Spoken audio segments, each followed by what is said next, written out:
শুধু তা না, আশ্চর্য কথা হচ্ছে কাসিদা পড়া শেষ, আল্লাহর হাবিব সাল্লাল্লাহু আলাইহি ওয়াসাল্লাম শরীর মোবারকে জুব্বা ছিল, অনেকে বলছেন যে চাদর ছিল, নকশি কাটা চাদর, সে চাদরটা খুলে ইমাম বুখারী গায়ে পরাইছেন, বলেন সুবহানাল্লাহ। পুরস্কার হিসেবে খুশি হয়ে উনি ভালো হয়ে গেলেন, উঠে দেখলেন যে শরীর মোবারকের মধ্যে আল্লাহর হাবিবের পবিত্র চাদরখানা আছে, বলেন সুবহানাল্লাহ। একেবারে ভালো, আগের মতো ভালো। উনি ওযু করে সেজদায় লুটি পড়লেন, নামাজ পড়লেন, দুরূদ শরীফ পড়লেন, ঘর থেকে বের হচ্ছেন না লজ্জায়, মানুষ যদি বলে কি বলবো, মিথ্যা বলা যাবে না, কথা লুকিয়ে রাখতে হবে। কয়েকদিন পর বের হইলেন, আস্তে আস্তে হাঁটতে বের হয়েছেন।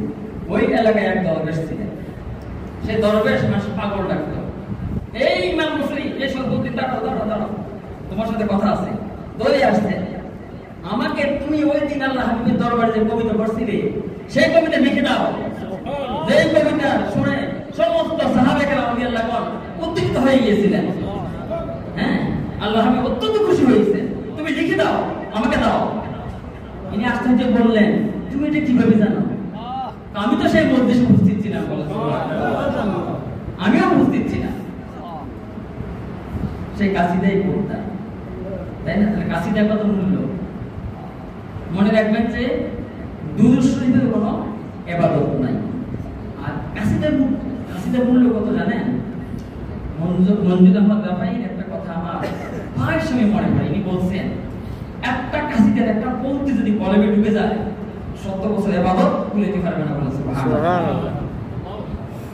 কথা বুঝা গেছে? সুতরাং এই জন্যই নবী প্রেমিকগণ অধিক দুরূদ শরীফ পাঠ করেন, বেশি বেশি কাসিদা পড়েন, বলেন সুবহানাল্লাহ। কথা বোঝা গেছে? তাহলে কাসিদা যেখানে বেশি আছে, যেখানে দুরূদ শরীফ বেশি আছে, এক কথা আল্লাহর হাবিবের শান এই দুটার মধ্যে প্রকাশিত হয়। এই দুটা যে জায়গায় বেশি চর্চা হয়, এরা হচ্ছে প্রিয় আশিক আছে, প্রিয় সুন্নি, বলেন সুবহানাল্লাহ। আল্লাহ রাব্বুল আলামিন আমাদের সবাইকে যারা এসব চর্চা করেন তাদের দামে থাকার তৌফিক দান করেন। আমিন। আমি বিশ্বাস করছি আমাদের নামে তো অনেক ক্লেম আছে, সেটা হচ্ছে যারা সুন্নিরা বর্তমানে শুধু ওই ইমান নিয়ে আছে। এমন সুন্নিরা শুধু খায়, ঘুষ খায়, দুর্নীতি কাজ করে, সব জায়গায় আমাদের বলা হয়। আসলে শোনেন, এগুলো সুন্নিদের দোষ না, এটা আমাদের ব্যক্তিগত দোষ। এগুলো কি ব্যক্তিগত? হুজুর করলে হুজুর দোষ, আমি করলে আমি দোষী, উনি করলে উনি দোষী। কথা বুঝেন না? তাই বলে আল্লাহরা দোষী না, সুন্নি জামাত দোষী না।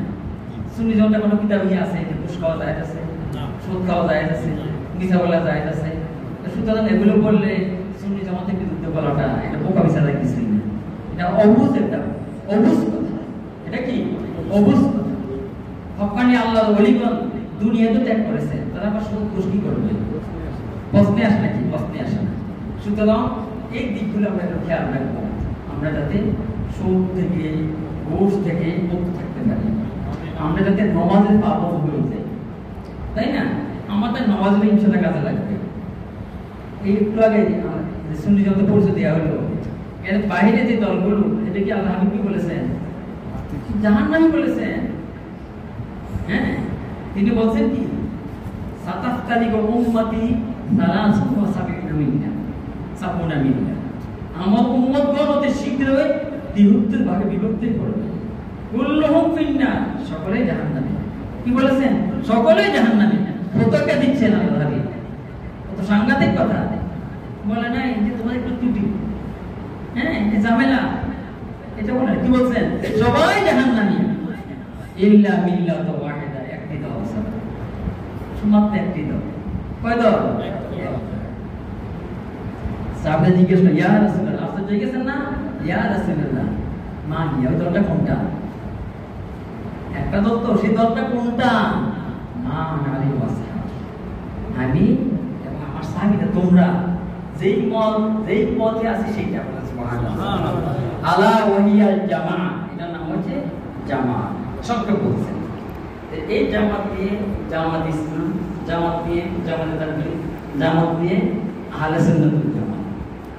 আমাদের মাযহাবের অন্যতম শ্রেষ্ঠ ইমাম, খানায় কাবার 10 বছর তিনি প্রধান ইমাম ছিলেন। মিশকাত শরীফে যিনি ব্যাখ্যা লিখেছেন মিরকাতুল মাফাতিহ, মোল্লা আলী কারি হানাফি রাদিয়াল্লাহু আনহু, তিনি লিখছেন জামাত অর্থ হচ্ছে আহলে সুন্নাত ওয়াল জামাত। বলেন সুবহানাল্লাহ। আল্লামা ইবনে হাজার আসকালানী বিশ্বের সর্বশ্রেষ্ঠ হাদিস বেত্তা ওনার যুগের, তিনি বুখারী শরীফের ব্যাখ্যা লিখছেন। তিনি এই বুখারী শরীফের মধ্যে হাদিসের ব্যাখ্যা লিখছেন, এর নাম হচ্ছে আহলে সুন্নাত ওয়াল জামাত। নাম কি? আহলে সুন্নাত ওয়াল জামাত। সুতরাং বাইরে নামাজ রোজা এসব বলে লাভ নেই।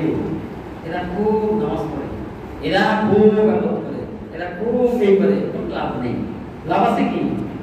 হযরত আলী রাদিয়াল্লাহু আনহু যিনি হত্যা করছে, নাম হচ্ছে আব্দুর রহমান ইবনে মুলজাম। কি নাম? আব্দুর রহমান ইবনে মুলজাম। কত নামাজ পড়তো জানেন?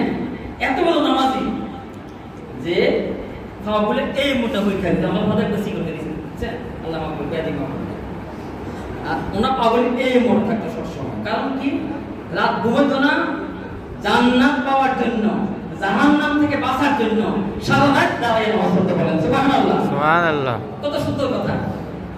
সারা রাত নামাজ পড়তো। কথা বোঝা গেছে?